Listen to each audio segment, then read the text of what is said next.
Bonjour les amis, bienvenue sur ce nouveau podcast du site commentphotographier.com. Alors aujourd'hui, je voudrais qu'on parle, toujours dans la série des podcasts sur la photographie de mariage, du mode de prise de vue que l'on va pouvoir utiliser au niveau des cérémonies religieuses à l'église, ou même ça sera également possible à la mairie, mais bon, on en reparlera plus tard, je pense. J'en ferai un autre podcast à ce sujet-là.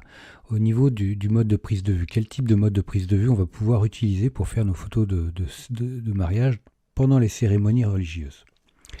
Alors, quel mode de prise de vue utiliser? Alors souvent, moi je dirais, si vous êtes débutant et que vous voulez une partie d'automatisme, ne pas vous prendre le chou avec les réglages, parce que c'est pas le moment. Vous devez vous concentrer sur le cadrage, sur les moments cruciaux et importants au niveau des cérémonies, ne rien louper. Donc à ce moment-là, on n'a pas trop le temps de se plonger dans les réglages. Est-ce que mon diaphragme est bon, la vitesse, la sensibilité ISO, tout ça, flash, pas flash, c'est compliqué. Et ça va vous parasiter, puis vous risquez de louper vos photos, de pas faire les bonnes mises au point et tout. Alors, moi j'aurais tendance à dire, mode de prise de vue, on prend le mode priorité-vitesse. Pourquoi ? Parce que à l'église, ça va, une cérémonie, ça dure, mais en même temps, ça peut aller très vite. Il y a des moments où ça va se succéder rapidement, les gens peuvent aller parler, donc se déplacent, bougent. Donc on va avoir quand même besoin de vitesse pour figer tout ça. Donc mode priorité-vitesse, c'est-à-dire je choisis ma vitesse, en général, idéalement 125e, 250e, mais 125e ça fait l'affaire. Après, on peut tenter de descendre à 60e quand c'est relativement statique, quand ça bouge pas trop. Mais en même temps, c'est des vitesses où on n'a pas besoin de bouger beaucoup. C'est des gestes de la main, par exemple, quelqu'un qui parle, qui a une gestuelle. Au 60e, on n'arrêtera pas les mouvements des mains. Donc, 125e, ça peut être un bon compromis. Donc, on choisit notre vitesse et le diaphragme et l'appareil photo, sélectionne un diaphragme adapté pour avoir une bonne exposition. Il est évident qu'avant, il aura fallu définir la sensibilité ISO. Alors, vous avez le choix si vous n'êtes pas trop sûr de vous mettez la sensibilité ISO en automatique. Mais après, moi, je vous encourage à utiliser une sensibilité ISO manuelle, mais en la poussant un peu, malgré tout. Parce que faut pas être trop ric-rac. Parce que par moment, l'appareil photo ne pourra pas ouvrir au niveau du diaphragme suffisamment en fonction des zones dans l'église, si on fait avec ou sans flash ou ce genre de choses. Mais dans les parties sombres d'une église, on peut prendre le risque d'être sous-exposé. Donc attention. Et en même temps, la sensibilité ISO auto peut avoir du charme, un intérêt, parce qu'au moment de la sortie de l'église ou de la rentrée de l'église, ça va vous permettre de faire des photos en extérieur et de rentrer et de faire des photos à l'intérieur. Et là, on a de très gros contrastes. On a de très grosses différences de luminosité, évidemment. À l'extérieur de l'église, on est en plein jour, donc on a besoin d'une sensibilité ISO très basse. Et à l'intérieur de l'église, il fait très sombre et on a besoin d'une sensibilité ISO très élevée. Donc là, l'idéal en sensibilité ISO automatique, vous êtes tranquille, l'appareil photo gère ça tout seul sans aucun problème. Si vous le faites en manuel, vous risquez d'oublier la sensibilité ISO parce que vous allez être pris dans le feu de l'action à rentrer et sortir de l'église, à essayer de faire des photos des gens, et là vous allez vous faire bananer. Moi je sais que ça m'est arrivé. Donc du style sortir faire des photos dehors avec une sensibilité ISO de 6800 ISO, 6400 ISO ou 12008, en extérieur, c'est foireux quoi. C'est granuleux et compagnie. Donc on n'a pas la qualité optimale. Donc c'est pour ça qu'après des expériences comme ça, moi le premier, j'utilise la sensibilité ISO automatique, ISO auto, parce que je sais que j'aurai à rentrer sortir et que je pourrai me concentrer sur mes photos et pas sur la technique. Mode de prise de vue, on peut également... on peut pas également... Pourquoi priorité vitesse et pourquoi ne pas utiliser le mode priorité diaphragme? Alors le mode priorité diaphragme, je dirais que son inconvénient, c'est qu'on choisit un diaphragme et il nous propose une vitesse pour la bonne expo.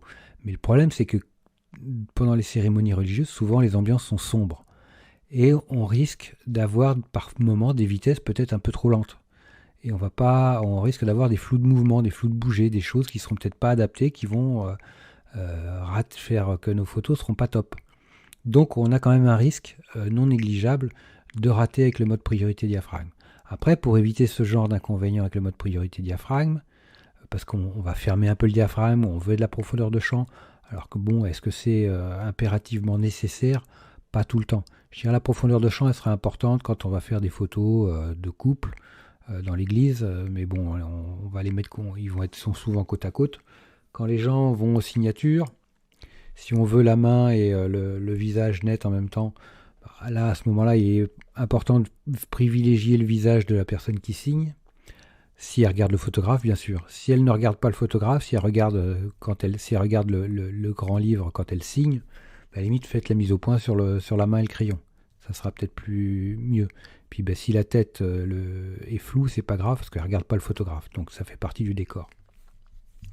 L'idéal, c'est d'avoir l'action le plus net possible. Par contre, dès que la personne relève la tête et regarde l'appareil photo, il est impératif que la mise au point soit faite sur le visage. Ça, c'est incontestable. Donc, le mode priorité diaphragme, ça reste dangereux.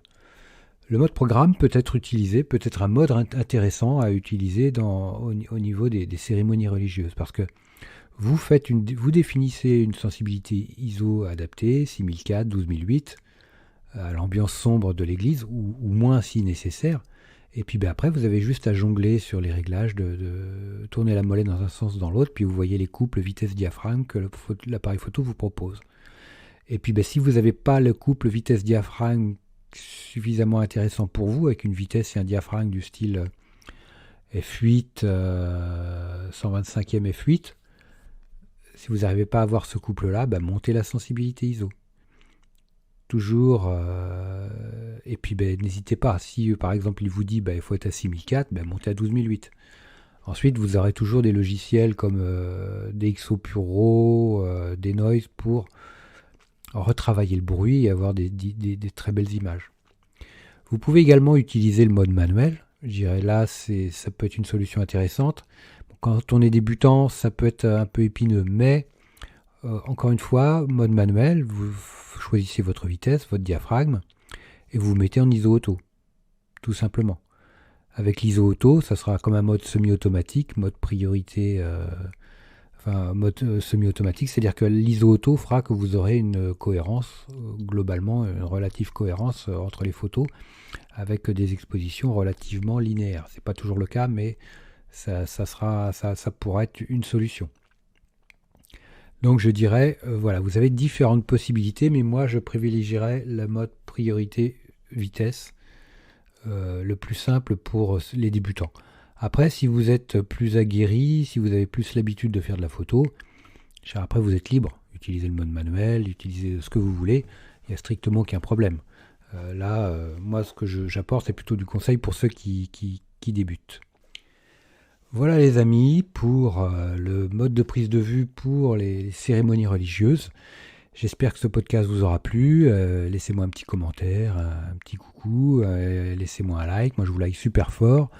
N'hésitez pas à partager ce podcast, n'hésitez pas à vous abonner à ce podcast, à vous abonner à la chaîne également. Laissez-moi plein d'étoiles sur Apple Podcast et puis je vous dis à très bientôt pour de nouvelles aventures. Ciao les amis. Dernière petite chose avant de se quitter, si ce n'est pas déjà fait, je vous encourage à faire partie de ma liste de contacts pour bénéficier de conseils quotidiens, d'astuces photographiques, de choses vraiment utiles et intéressantes à connaître, à savoir, ou à se faire rafraîchir la mémoire sur certains sujets. Il y a toujours un intérêt à avoir un petit lien entre nous au niveau quotidien. Il y a aussi quelques réclames commerciales, je dirais, de temps en temps. Voilà, donc n'hésitez pas à aller voir sur les formulaires du site comment-photographier.com. Vous en avez sur les articles au niveau de la colonne de droite ou autrement en bas d'article, vous avez des formulaires un peu partout et vous pourrez comme ça ainsi faire partie de la liste de contacts. Autre chose également, actuellement il y a 50% de réduction sur toutes les formations du site commentphotographier.com. Donc vous allez sur le site commentphotographier.com et vous allez sur la page formation tout simplement, ou alors comment-photographier.com/ formation photo. Mais allez sur le site, ça sera beaucoup plus simple. Donc vous avez 50% avec le code 5050 en chiffres arabes et vous pourrez bénéficier de toutes les formations à moitié prix. Vous avez une quarantaine de formations sur la photo de paysage, vous avez des formations sur le portrait, vous avez des formations sur les photos d'enfance, sur les photos flash, sur la photo culinaire, j'en passe et des meilleurs les amis. Donc ne vous privez pas, c'est actuellement avec le code promo 5050%. Voilà les amis, je vous dis à très vite pour de nouveaux podcasts. Ciao.